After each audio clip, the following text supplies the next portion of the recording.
I gotta admit, I watched the last half of this on 1.5 speed just to get it moving. Because God, I hate creeping around. Just waste your time. Waste your goddamn time creeping around. What? Final prayer or? Ouija, No, we've Ouija, moved. We've Ouija. moved Oh, on. okay. Yeah. I didn't realize Yeah. that's it. No, I Quick watched that one at transition. regular I speed just and then kept falling that's my asleep. fault. This one, I was like, just hurry up. Like the ending is so taking a while. So that's how I felt about the last 3 Puppet Master movies. So. you should have watched them on 1.5. Yeah. Get it going a little 20 bit. minutes, you're done. I don't watch movies like that. No. I got fucking 3 kids, dude. What do you want? Aren't they all like 37 years old, dude? No, but one's got a job. We got to take him. Yeah, I know. Sometimes. I got 3 Gotta kids. pick him up. Take him. Hey, do Frank's a hard worker now, and I could attest for that. Right on. He's in the shit now. So my movie watching time is, I only watch this shit and whatever the fuck else I get into, whatever else I can squeeze in that small wager of time. But anyways, I didn't hate this. Okay. Ouija. How do you say it? Ouija. I mean, I grew up calling it Ouija. I refuse. If it is I ain't doing it. Yeah. Origin of Evil. Ouija. I ain't changing it. Ouija. Ouija. Origin of Evil from 2016. In 1967, Los Angeles, a widowed mother and her daughters add a new stunt to bolster their séance scam business by inviting an evil presence into their home, not realizing how dangerous it is. Directed by Mike Flanagan, who did Midnight Mass, The Haunting of Hill House, Doctor Sleep, etc. Written by Mike Flanagan, Jeff Howard, who did Gerald's Game, Oculus, and Before I Wake, along with Juliet Snowden, who did the first Ouija shit movie. Oh, right.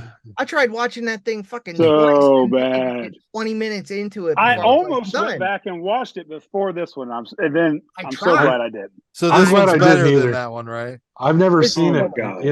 I've heard such bad things about it. I'll be pressed for a sequel that kills the original like this one does. Mm-hmm. I mean, there's good sequels out there, but as far as how much better than Ouija is one of the worst movies I've seen. I'm pretty sure, if I remember right. It was says a lot for Mike Flanagan, then I guess, huh? Yeah. Even if you don't like this, Jesus, it's not terrible. Flanagan's good, dude. Like, little parents guide for the parents out there. As far as sex and nudity, 2 teens kiss. Other than that, there is absolutely nothing in the sex and nudity category. Yep, PG-13. Violence and gore. A 9-year-old girl is possessed violently by a demon. A teen boy is killed off screen and hanged from a rail.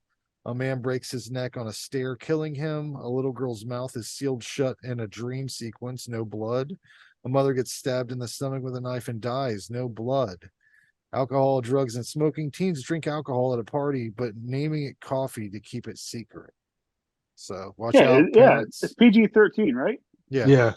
Code. Fairly safe, but I don't know. Like this might freak some kids out. I think. I don't know. Randy, because they're not as jaded as us. Randy, start things off.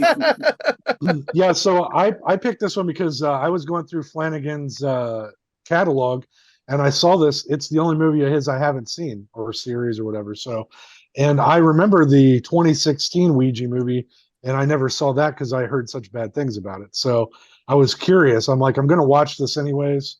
Might as well throw it on the show and see how everybody likes it. So, I loved this. I thought it was really good. I was really impressed with it. I liked the story. I liked the way that it was shot, like a 60s inspired filming, mechanism. It even, if you guys noticed, I don't know if you saw this, I noticed it in the top right hand corner had the cigarette burns. I hate that. It's not film. You I Jordan know, but Hughes film, it's you meant fucking to trash. feel. It's meant to feel. Yeah, fuck that. Fuck that. Okay. They might as well put a fucking film filter on it to make it look Okay. like it was real I could old. see. I could see how. Yeah, that's almost filterish at this point. It's but all right. I But liked it as well too, Randy. I did. Thank you. I like the opening title card too. I thought was cool. It reminded me of like like that. Rosemary's Baby, Mhm. that kind of stuff.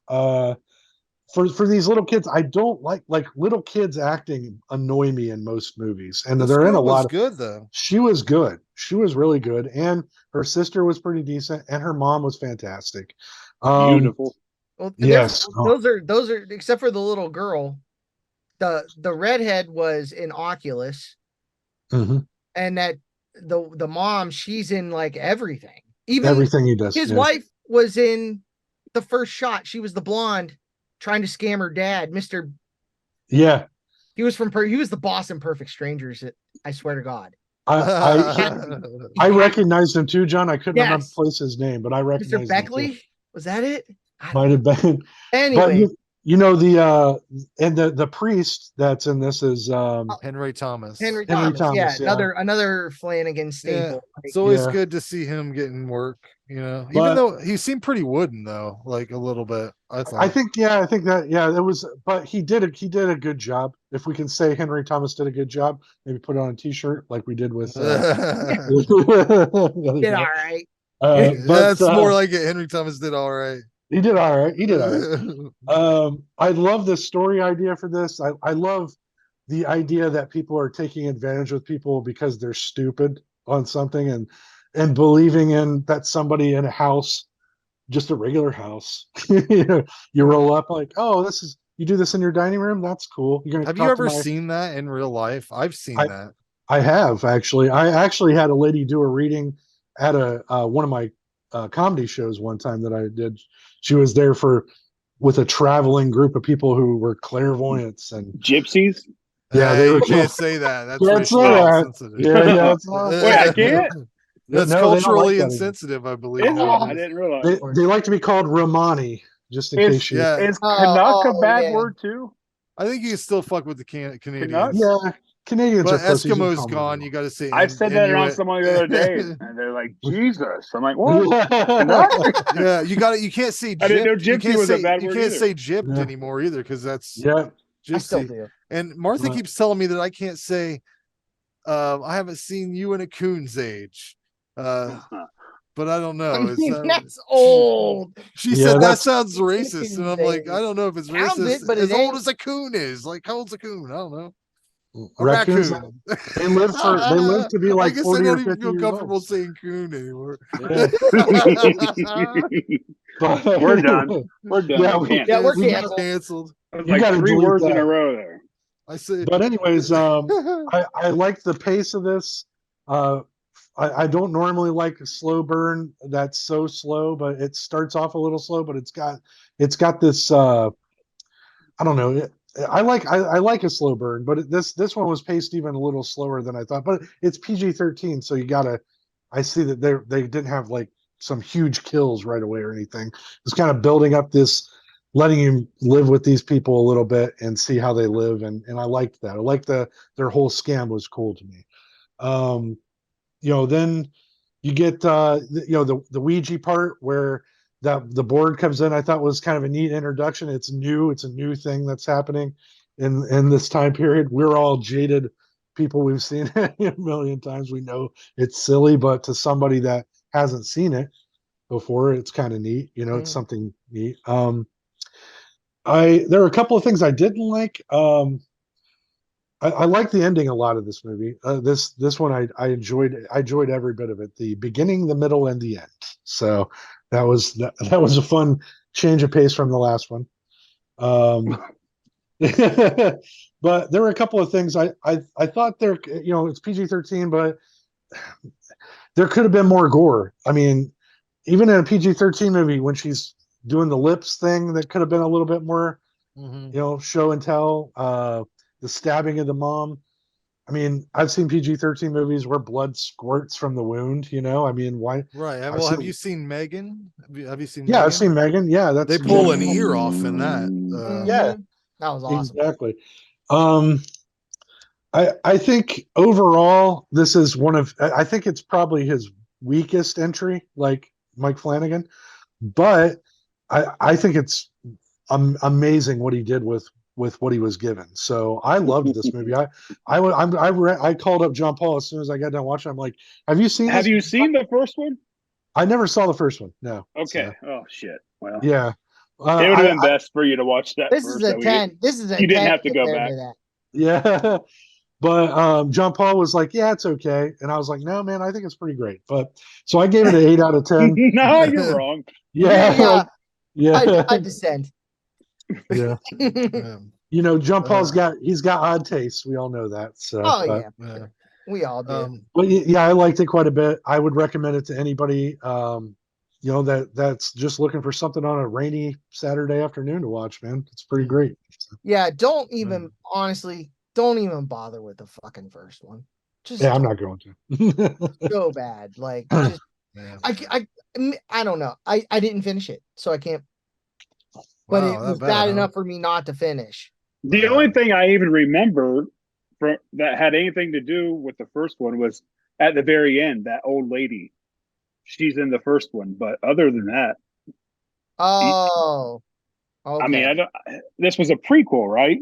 Yes. Yes. Origin Okay, of Evil. so I don't think you need. You could just watch this one as a standalone. I might actually try to find this on Blu-ray and buy it. That's how much I liked it. If they've got it. It's be nice in October. Part 1 and 2 is sold together. I just October don't. afternoon. Ouija board movies just don't do it for me because I think the thing's bullshit. Like I fucked around. I used to have one. Like there was because I think the thing's bullshit. I had one. Right? I lived out at our buddy Scott's house with a bunch of dudes. Right. Well, we saw this dude pull up. We knew. And we're like, let's fuck with him. I had a bunch of weird shit, you know. So I had a Ouija board. Who is it? The guy. I know him. Yeah, he's the guy that hit Scott with a rock. Billy Nelson, I believe it was. The whole thing. Yeah. Anyways, he pulls up. We see it's him. So the Ouija board's on the table. We're probably using it as a tray, you know, for certain. A rolling pad. Yeah. But so that's there. And then I had like the Satanic Bible, right? So we real quick light a couple candles and we're fucking messing around with that, you know, Ouija board and shit. And he comes in the door and I'm reading out of that book. And Scott grabbed onto the Ouija board and just started shaking, like acting like he was having a fucking seizure. And then I've never seen a motherfucker run out of a building faster than that. But I went out and grabbed him. I'm like, dude, calm down, come back in, come back. We're fucking with you. Come back in so we can take your soul. Even at the end of this movie, it's like based on the game by fucking Parker Brothers or whatever. Right. Milton Bradley. Yeah, it's hard to it's hard to think that something can happen from Milton Bradley. I understand that a spirit could probably use anything as a conduit to communicate, whether it's a fucking book or a fucking Ouija board or whatever. But I enjoyed this time period. So that was one of the major things that I liked about it was they really did a good job portraying the mid 60s. Like even the music, which I'm like, dude, you couldn't fucking pay for a couple oldies songs that people might recognize because everything was like bullshit. That always helps. It was like royalty free oldies or something. But you know, this was definitely from a time period where the oldies were newbies and all the dads had a Tom Collins waiting on them at home, or that bitch wife's gonna get a penny loafer up the old ass, you know, or whatever.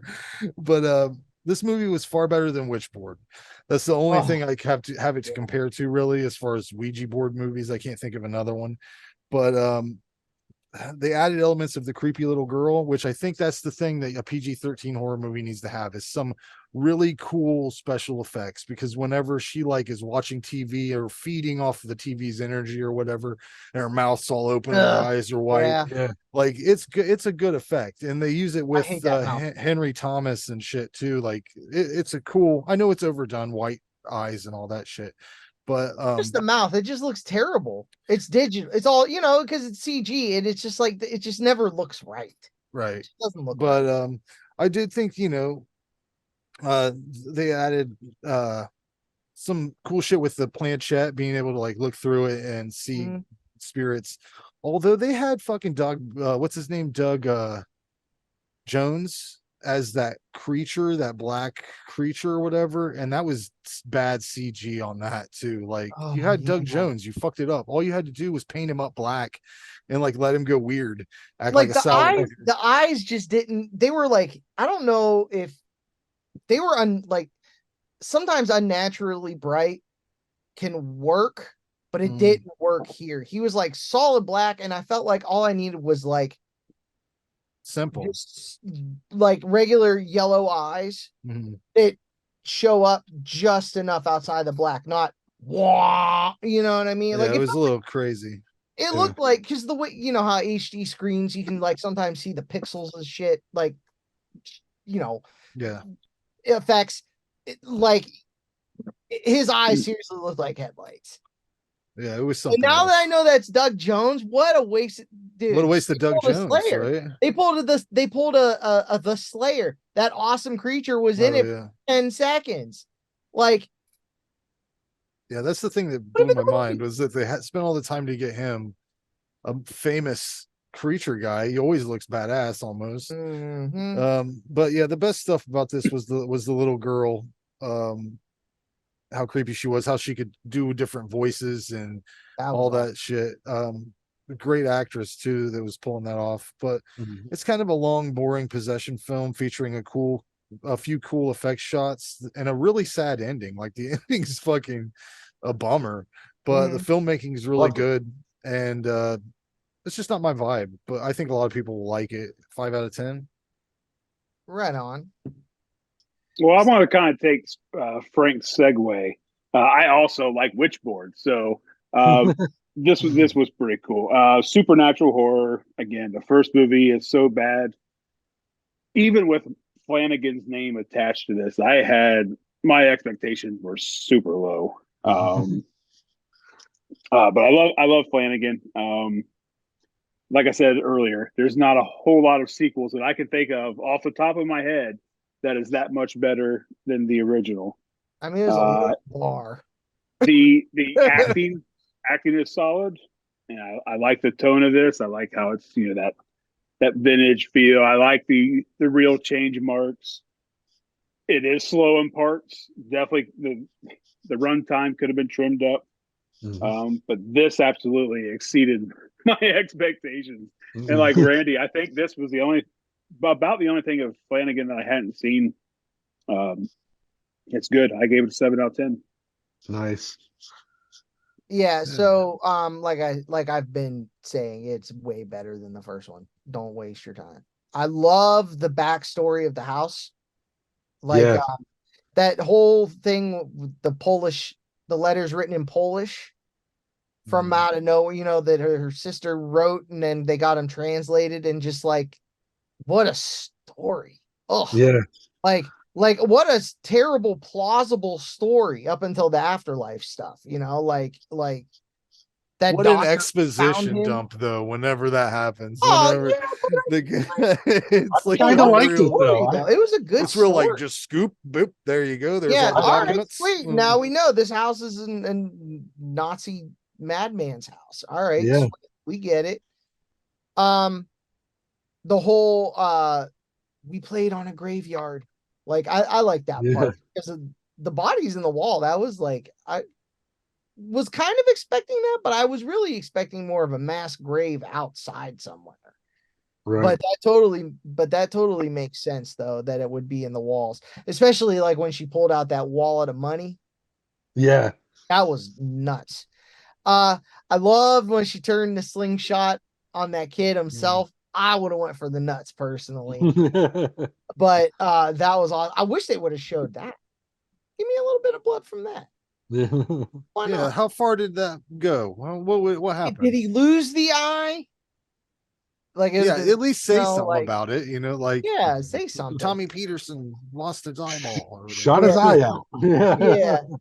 By the end of the movie, though, I was getting a little tired of that girl, the little girl. To the point where I like cheered when she got bodied by that chair. Like that shit was sweet. Like You know, like that shit was hilarious. I would not mind